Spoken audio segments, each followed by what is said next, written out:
Okay, so welcome everyone to this sort of hastily organised and speedily delivered webinar about how to do delivery safely and sustainably in the current climate.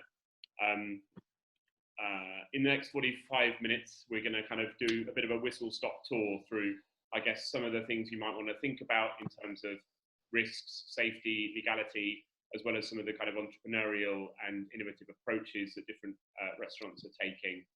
So we're going to hear from Mark, from Andre, from Ollie, and from Amy in the next 45 minutes. Amy's head of partnerships at Just Eat, and we'll be sharing, I guess, a bit of industry insight about how other people are responding to this, and some, I guess, tips and tricks from people that have been doing delivery for longer. I'm Andrew, for those of you who don't know me. I'm the Chief Executive of the Sustainable Restaurant Association. And yeah, I probably won't talk as much as I usually do today, so I get out of the way and let the guys kind of talk to you directly. I've asked everyone to speak for about 5 minutes and then to have an open Q&A. This is really important that you get the chance to kind of ask questions directly. We might not be able to cover all of those questions, but the SRA will send an update with a full Q&A. So anything, please use the chat function to ask questions that you want us to cover. We'll editorialize that in the time we have today and pick out the ones that feel most interesting, but we'll make sure that we thoroughly respond to every question we get in the next kind of day or two. So I guess other kind of housekeeping things, anyone that's registered for this webinar will share the full Q&A. We've also been able to get some free online training agreed with both CPL and Virtual College in various aspects of how to do delivery, how to do comply with safety issues, and also kind of ideas about marketing communications. So hopefully that will be a bit interesting to some of you, and we'll make sure that we share that in the kind of Q&A document that we send around afterwards. Last bit of housekeeping, we've also got some kind of polling that you should be able to kind of access at the bottom of the webinar. So for moments like this, where it gets a bit flat and uninteresting, please feel free to navigate down to the polling at the bottom and tell us some answers to those questions. Hopefully my colleague Nell will be able to make those kind of live and accessible to you all as we're going through. That will just really help us understand kind of where you're at in your own business planning, and we'll commit to trying to follow up with really useful stuff to the majority of people based on what you tell us. So I guess before we get into it, a little bit of a kind of preamble from me. I think that there's obviously quite a lot of uncertainty at the moment, and there's three big uncertainties that we're trying to work through with our members and try and do good planning around. The first is, when will we be able to reopen our businesses as operators, and how much notice will we get of that kind of reopening? The second is, how much longer will government support last, and whether that's about the job retention scheme or other mechanisms, how much longer do we have before that changes? And the third is obviously how to manage cash and income in the potential gap between those two things. And we think that in lots of scenarios around that, delivery is going to play a really, really important role. So if we take kind of conventional delivery with third parties, as well as kind of business model innovation and different sort of ways of getting kind of food to customers, we think that that will both be a really important opportunity now in managing that cash flow, but also is likely to be a really key function for businesses in that what's likely to be slightly messy, slightly slurred reopening, in which we may be able to begin trading, but may have some restrictions on social distancing that prevent us operating as many covers as we normally would. So it's not to say that delivery doesn't come with quite a few kind of challenges, both operationally, legally, safety-wise. And we thought the best thing we could do at the SRA would be to put some kind of experts in front of you and have a discussion. So that's it from me. I'd like to hand over to Mark, who's going to talk you through, I guess, some of the kind of big picture stuff around kind of risks, safety, and things to bear in mind. Over to you, Mark. I'll try and click your slides at the appropriate time. Okay. Well, thank you all for joining, and thank you, and Andrew and Neil for hosting. This is very, very important to look at food delivery in the context the pandemic. And we need to look at it fairly carefully before we make any kind of implementations or changes. And the reason for that is because food delivery systems are evolving. So if you want to show up the first slide, Neil. So in the context of the pandemic, we need to keep this in mind. Food delivery systems are continuing to evolve. There are a lot of improvements that can be made to food safety around labeling, around the, there's a poll that's just come up on my screen. Around labeling, around managing temperature control, around packaging, etc. So very important to understand that food delivery systems are evolving, and that if you enter this space, you're entering a space that is evolving and that can be improved. The second thing important to bear in mind is that we really need to understand the risks before you begin. So think about, as Neil has mentioned, think about the operational risks you might face, and we'll talk about those in some detail, I hope, a bit later on. And also think about the risk to reputation. So if you're a restaurant and you don't have any experience in food delivery, please understand that it's not a simple change of focus. It is an operational transformation and does come with some level of risk. So you need to understand that. The third point I'd like to make just briefly is that I think we all have an obligation, if we're going to be working in food delivery, if we're transforming food restaurants to food delivery operations, that we communicate the risks to our team. And we also need to do this and agree a timeline for the change. Because as I said, I don't think these changes and transformations can be quickly implemented. It will take time. I have created a step process to help us understand this, which I'll show you briefly in a few moments. I'd also say, make use of the good food safety operational guidance that is available. And much of it is offered now on a pro bono basis. And that is a very good thing to have access to. So we'll also be making that available to you during the presentation. And lastly, review your situation daily and obviously adjust accordingly. Things may go wrong. There's a lot to learn in this space. And we'll touch upon that now. Neil, you want to move to the next slide? So this is just a quick image of what the food delivery operation models in the UK look like at the moment, prior to the to being hit by the pandemic. Now, a lot of this has changed. Various aspects of food delivery have closed down because they deemed it too high risk.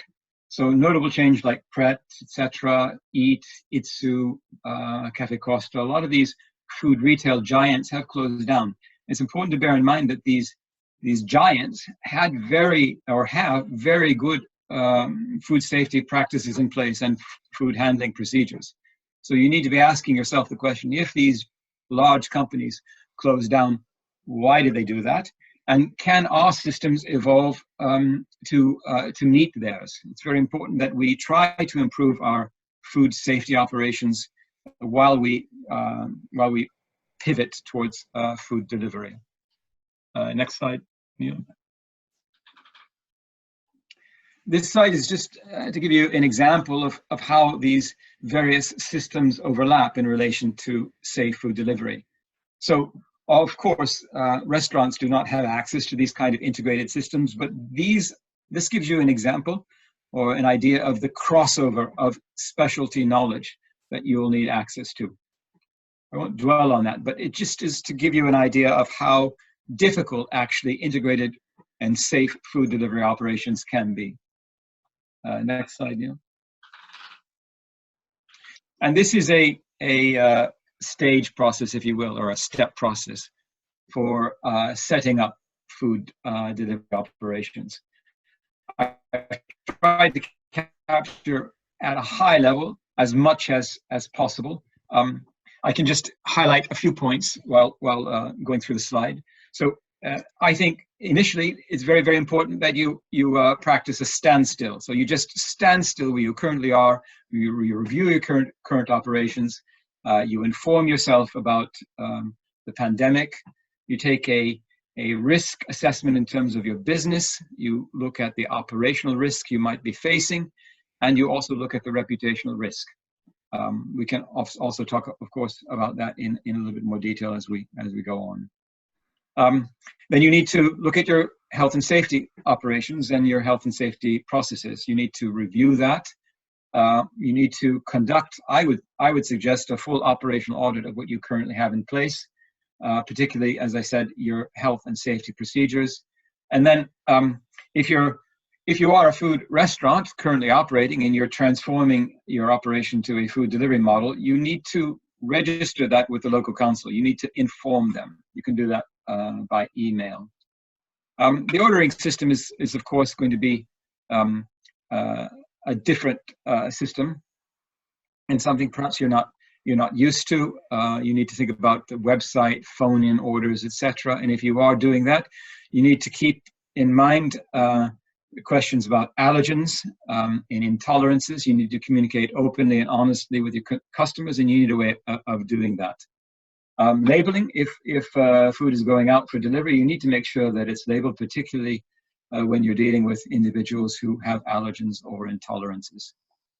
Consumer information, well, if you're delivering to people who are ill or self-isolating, you really need a way of picking that information up and managing it internally and in communication with your drivers. There's an awful lot to talk about in terms of operational preparation. I won't go into that detail, but it's here if you need to look at it and review it. One thing I will highlight is that please don't use reusable packaging. That needs to go by the way. For the time being, it is considered high risk, obviously.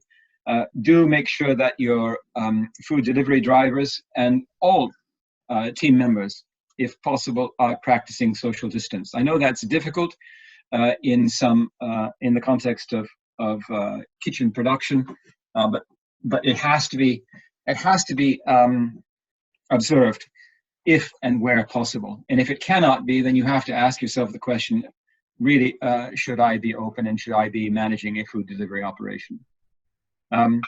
Operational launch, again, I would suggest you have a health and safety team meeting. You overgo your hygienic practices and you review them. You ensure that social distancing is in practice wherever, and you practice frequent disinfection and cleaning. And then you should be good to go with those practices in mind. Lastly, as I mentioned, there is a lot of good guidance out there, and I'm sure that the Sustainable Restaurant Association will be using its channels to make that available to you. So here are a few of the links you can use. I think one of the most impressive and comprehensive is offered by the Chartered Institute of Environmental Health, and I suggest you all to look at it. It's a brilliant summary of what you need to know and put in place to deliver safe food. Yep. Great stuff. Thank you very much, Mark. So before I hand over to Andre, I guess I'm sure that's raised quite a few questions. That's why we put Mark on first. As I said, do feel free to kind of post those on the Q&A or on the chat if you've got specifics, and we'll do our best as a team to kind of follow up and connect you with the right advice on that. You know, we don't have all the answers on this, but we can be quicker than us all researching on our own. So the more we know about what questions that raises, the more we'll be able to help you. So we'll throw open to an audience Q&A at the end, but I want to give everyone a chance to kind of introduce themselves and speak. So over to Andre. Good morning, and thank you for that, Andrew. There were some very good points that have just been brought up, but I suppose being an operator, we never spend enough time looking at all those points for obvious reasons. And I obviously need to go away and read some more of those points.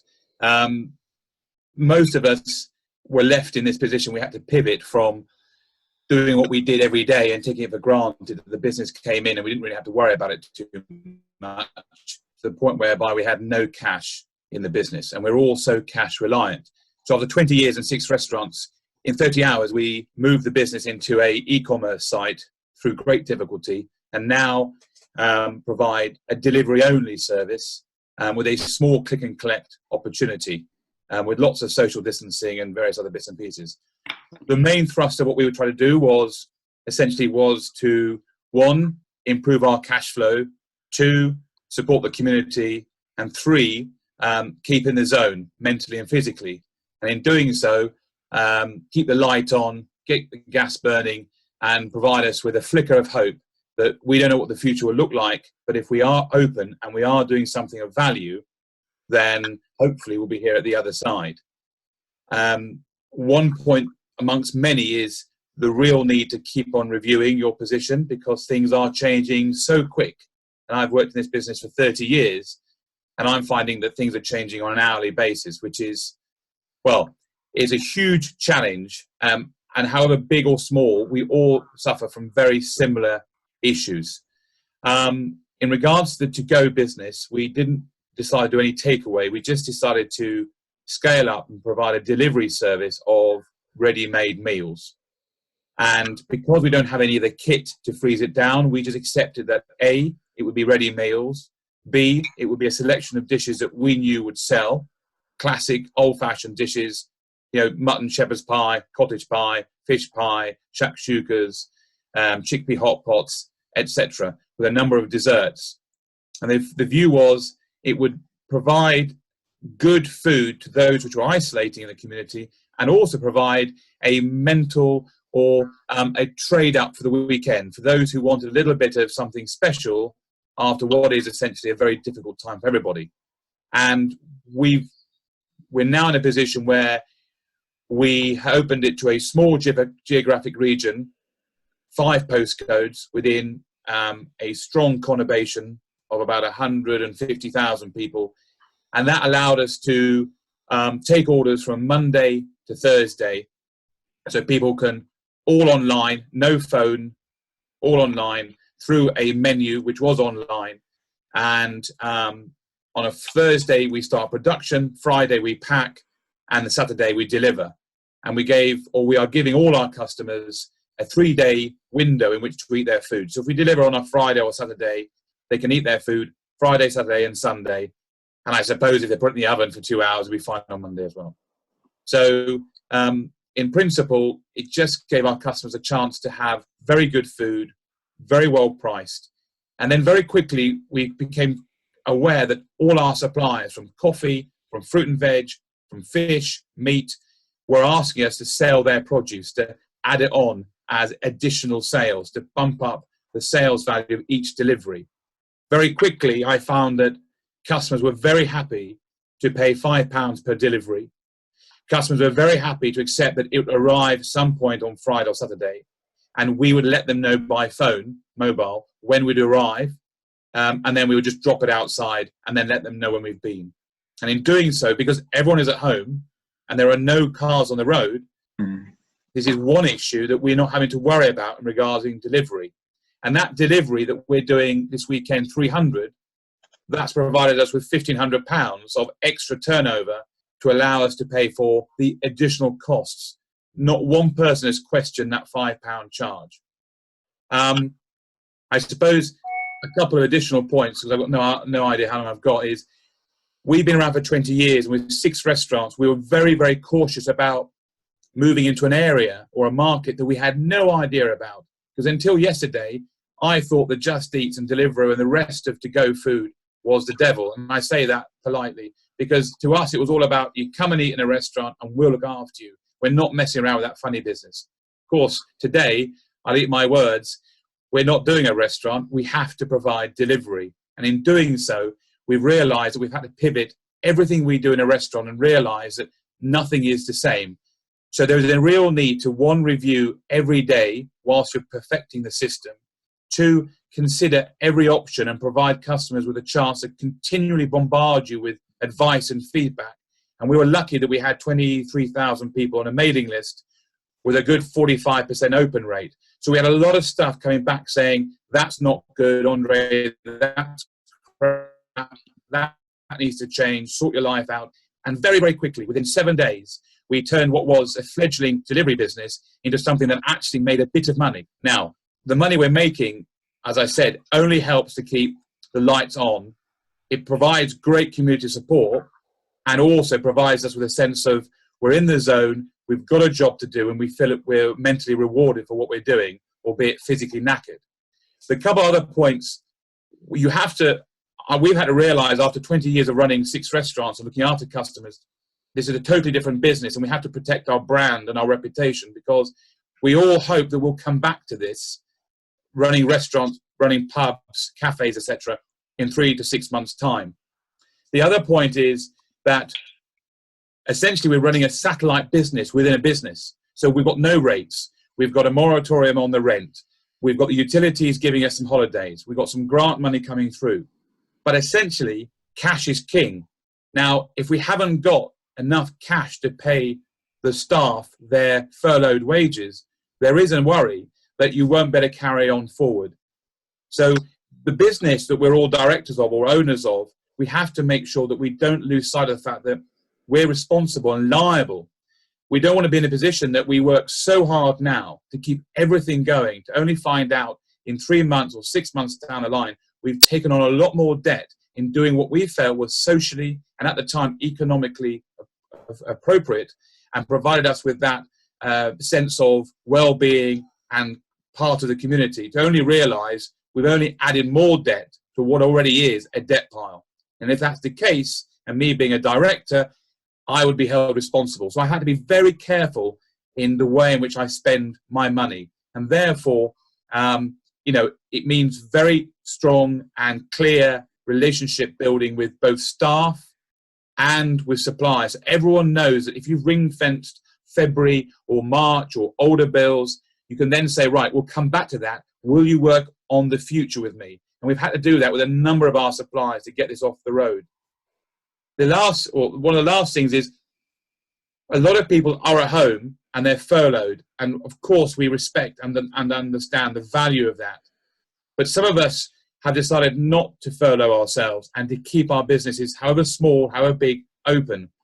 There is so much demand and drive that the business requires from you. And though we have the appetite and though we have the mental sort of belief in ourselves, and our staff look to us, we must remember that you can't run a business like this day in and day out every day without taking or making sure that you're aware of what it's taking out of you. Because the last thing we would want to do is, if we're doing a delivery or takeaway or supporting the NHS, etc., the last thing you want to do is in 6 months' time realize you're physically and mentally knackered and you can't actually face going back to work because you have worked so hard, on top of the fact that you might have only just opened a new restaurant like we did in Oxford.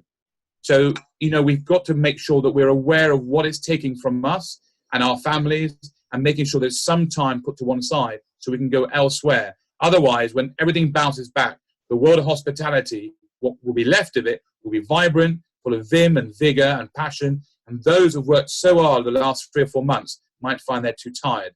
So that is, I think, a worry that needs to be addressed. And like I said before, you need to review what you're doing, on a daily basis. Well said, Andre. Thank you very much. Fantastic example, and thanks so much for being so generous and sharing exactly what you've been doing and how quickly you've been working, Andre. I'm sure there'll be lots of questions on that, but we'll try and park those to the end for now. Keen to hear from Ollie. So Ollie, over at the kind of Wheatsheaf in Chiltern Foliat, as a single site pub, been doing a couple of interesting, slightly different things along the same lines. So I'll hand over to you, Ollie. Thanks very much. We're a single pub in the middle of the countryside, which has its positives and its negatives. The positives are that there's no competition. The negatives are that we're in the middle of nowhere, so delivering has been a real issue for us. I think the thing to really take away from this opportunity is that necessity is the mother of invention, and we have a real opportunity now to create new opportunities within the industry. It's really important to give ourselves the space and the time to see clearly the situation in front of us, both its problems and its opportunities. And I think before anyone takes on a new business plan or to change their current business plan, is to take account of absolutely everything going through your business at the moment and to run it down to what its absolute bare minimum is. And once you've understood what that bare minimum is, then you can build around the business going forward to what you need to achieve. Otherwise, by just building a business that you sound good to the customer, as Andre pointed out, you're not sure if you're making money or creating more debt for yourself. So I think it's important to understand everything that the government is giving us and everything that your business actually needs to move forward. So we started doing, I mean, as you know, as we've all talked about, it changes pretty much every day. We started doing takeaways and deliveries, both for our wood-fired pizzas and also for a veg box scheme that I work with my mum, because she's got a veg garden, some local suppliers as well. And what there's a real demand for is actually fresh produce in the country, in the world really. Too much so that we actually got inundated with veg boxes, and we thought it was like, you know, the respect for the community, and that part of the service we had to do was to give these veg boxes, but we became so inundated with them that we couldn't keep up with the demand. And as we sort of mentioned, you get complaints, and therefore you're sort of bordering that reputation that you already had as a business for being a pub, and now you're doing a new business that you can't keep up with. So yet again, I think from the mistakes that I've made is to create a business that you know you can keep up with for the next 3 months, 6 months, whatever it is. People really need fresh food, and I think there's a real opportunity in the industry, as we are have such a myriad of wonderful suppliers at our fingertips, that we can provide produce to customers in a much more efficient, better way than supermarkets or other box schemes can deliver. And I think one of the biggest opportunities for the pub and restaurant industry is to take on the supermarkets after this happens, and to create a new industry through that method. One of the hardest things, obviously, going from like taking your 70% margin, going down to a 25 or whatever % margin on your retail. We're still doing wood-fired pizzas. We're selling them at £12 a pizza. So to be honest, I'm still thankfully making, you know, a decent margin on that. And I think one of the things that restaurants do really well is to create a delicacy or a luxury that people need. So by creating a USP or a product, for example, like ours is a wood-fired pizza, that people feel as a treat on a Saturday night, that they will pay extra for, rather than just £7.50 or whatever it is that you're having to slave away for to make it better, to sell more. Just by selling more doesn't mean that you make better profit. I think it's, you know, it's really difficult to work out all the money side of it, as you know, everything's changing each day.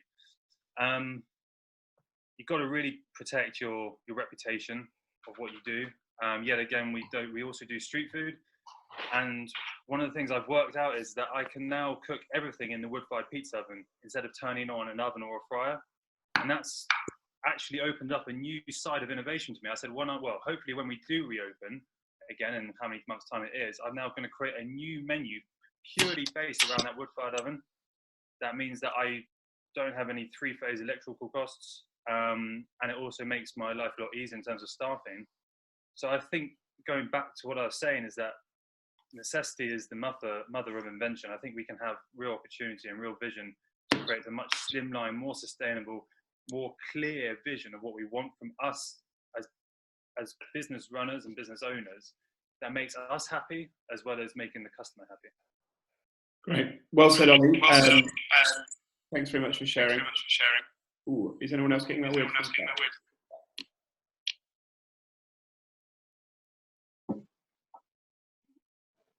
Okay.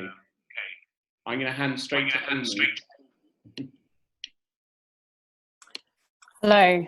Hopefully, I'm getting the echo too. It might be Andre and Ollie, you guys not being on mute. It might be the echo coming back. I think it's stopped now. Hi, so my name's Amy, and I am Head of Strategic Partnerships and Accounts at Just Eat. I guess what that really means is I look after everything to do with our branded partners, so both bringing new brands onto the platform, such as the likes of Greggs and McDonald's, but also looking after the brands that we currently have on board. So I guess get to see quite a good overview of what's happening in the industry at the moment to do with delivery. So as you sort of, I guess, might imagine, we're seeing relatively good traction in terms of delivery at the moment, as consumers are looking for alternative ways to, you know, to kind of get food within their houses, as kind of Andre and Ollie have mentioned, through those kind of initiatives. We're seeing, I guess, oh, sorry, I'm hearing myself echoing again. It's really off-putting. So we're seeing, I guess, the number of sort of big brands that are playing in the delivery space, you know, the likes of kind of McDonald's and Greggs, obviously take a bit of a step back at the moment, as you would have seen in the news at the beginning of last week, from sort of, I guess, operating full stop, including delivery. However, what we are then seeing is the brands that are still operating, and also the independents that are still operating on our platform, have actually, I guess, increased the number of orders that they are doing from an individual basis, off the back of sort of that increased demand. I think, you know, as we look into the next few weeks, we'll probably see, you know, further brands interested in dipping their toe in the water. I think, you know, sort of, I guess, a 3-week break is quite different from anything longer than that. And, you know, it's probably a bit less palatable, as it may be for some of you on this call as well, to then look at different operating models, as we sort of, you know, potentially head into further lockdown. You know, so I guess who knows what's going to be happening at this point in time. So the other, I guess, kind of key theme as well that we're seeing across all aggregators is the contact-free delivery piece. So as sort of, you know, Andre and Ollie were talking about, it's all around how can you actually get that food from your restaurant or your site to the customer with as little contact as possible, and maintaining sort of those hygiene standards and so on throughout, as Mark was talking about as well. So I thought what might be interesting for me to give a bit of insight into is, you know, the key things that restaurants should maybe consider when they're looking to do delivery, maybe for the first time. So I think, you know, as a lot of the panelists have already alluded to, it's all around how, you know, how can you make this work? You know, delivery is a bit of a different model. If you're doing self-delivery, you obviously have the cost of funding that delivery. If you're using an aggregator and using their sort of delivery last mile logistics, then you obviously have, you know, a cost associated with that as well. Although sort of platforms such as Just Eat are obviously doing what we can to try and help independent restaurants during this time, with things like commission and so on.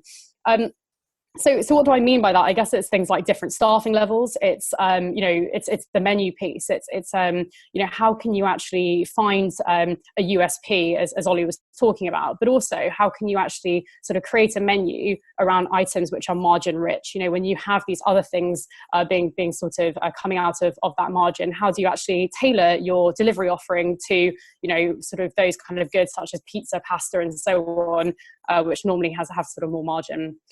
I guess the other sort of thing as well is how do you create upsells? How do you create things that customers can add to their basket when doing delivery? So, you know, I guess it's a little bit different, obviously, from dine-in. You don't necessarily have as many drinks being added to your order, where again, there's kind of that top up in spend. So how do you start to create those kind of side dishes that actually customers are going to be interested in adding to their baskets?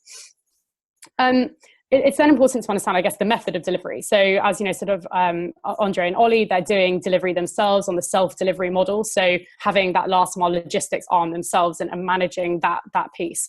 I guess the other option is also to use delivery aggregators such as Just Eat. So we currently deliver in 200 towns and cities across the UK. So that's offering that last mile logistics piece. So that's somebody coming to a restaurant, picking it up, and actually taking that last mile logistics, you know, sort of arm away from you, so that you can concentrate on, you know, doing delivery doing the food preparation and maintaining that sort of in restaurant piece. In terms of the menu, again, it's that finding that USP, but it's also thinking about what travels well. You know, there'll be some dishes actually that might be on your menu that just travel appallingly, and others that sort of, you know, travel particularly well. So, you know, we tend to see things like pastas, risottos, pizzas actually traveling particularly well. Dishes, you know, that may be fish and things like that, or steaks, things like that, just don't particularly travel well. So it's just maintaining that kind of customer experience piece as much as possible. Again, you know, the margin piece, I'll go back to it, is super important. You know, what can you do to sort of make sure that actually during this time, those margins are sort of stacking up and it makes delivery stack up for you overall. The other kind of bits are, you know, speed is kind of quite king. Like when you're using delivery aggregators, you know, things like speed are kind of what customers are used to sort of looking at. So how can you actually maintain your operations from sort of start to finish so that you are creating quick dishes that can get to the customer pretty easily. So I guess that's kind of, I guess, a bit of an overview in terms of the different sort of, I guess, you know, bits to consider when looking at delivery. I think, you know, obviously the way Andre and Ollie are doing it with their self-delivery proposition, which is through their own e-commerce platform, which customers can order through, is a really good mechanic if you have that sort of thing available to you. You can also, as kind of mentioned, use delivery aggregators, whereby you sort of submit your menu, you submit, you know, what you're trying to sell, and then it sort of, I guess, gets platformed and is visibly shown to customers who are on those platforms looking for, you know, for dinner tonight or looking for that food proposition. So there's just different ways to go on that. Realize I've been talking for a little bit, so what I'll probably do is hand back over to Neil, and then he can sort of, I guess, filter through any particular questions you may have. You know, absolutely happy to answer anything, or sort of Just Eat delivery more generally, what we're seeing, and you know, if anyone's kind of interested in hearing further information. Super, thank you very much. So I guess quickly from me, I'm Andrew, but I appear to be Nell for the next hour. Sorry about that. I guess that all the panelists, maybe in the order that you spoke, could you just summarise and give kind of one key tip or one key do or don't from your experience of this in the last kind of days, weeks, months and years in some cases? Shall I begin? So yes, I would say main headline in terms of do and don'ts, I would say do assess the nature of your full operation as much as possible, and obviously as quickly as possible, and do understand the nature of the risks. Do inform yourself about COVID-19 and what the risks are, and also in particular in terms of what the government is advising around social distancing, etc.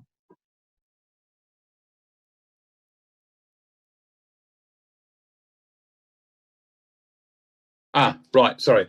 Right, 3 do's. Do know your numbers. Do consistency, big time. I don't think anything's any different. If you're inconsistent, you're not going to get another phone call or another order. And do keep reviewing.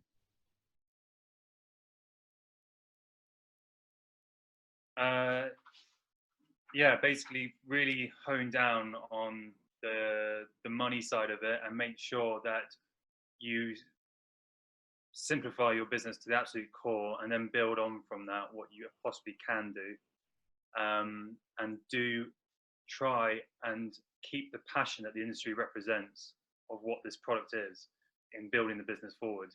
It's this passion and this belief in the industry that will carry us all forward. Nice. I'd probably say, you know, find a USP, and sort of, you know, educate customers on what that USP is. So I think particularly important when you're using a delivery app to have that, and especially at the moment, you know, what are you selling to customers and how do you position yourself that way to make yourself, you know, easily findable. Super, thank you. So I want to make sure that we do finish on time. So we've been collating quite a lot of questions on the Q&A here. Unfortunately, I can't see the full chat, but as I said, we will make sure that we share all answers to questions and try to kind of connect you with the best information as we go here. I just want to quickly point you towards, can you guys see the kind of advice for employers screen now? Yeah, so